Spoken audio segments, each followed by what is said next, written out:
தங்கம் விலை ஏறினதுனால சூரியவர்தன் யாரும் தொட முடியாத உயரத்தை தொட்டுட்டான். இந்த சாம்ராஜ்யத்தை கட்டி காப்பாத்துறதுக்கு 5 பார்ட்னர்களை 5 தூண்களா பயன்படுத்திக்கிட்டான்.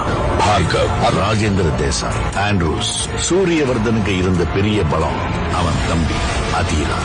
அவனோட சாமர்த்தியத்துல கட்டின இந்த கோட்டையில சூரியவர்தனோட மகன் கருடனோட பங்கு இருந்தது. இவங்க 2 பேர் இருந்ததால KGF யாராலும் நெருங்க கூட முடியல. நான் அங்க ஏற்கனவே ஒருத்தன் தன்னோட கால் தரத்தை பதிச்சுட்டான்னு அவங்க யாருக்குமே தெரியல.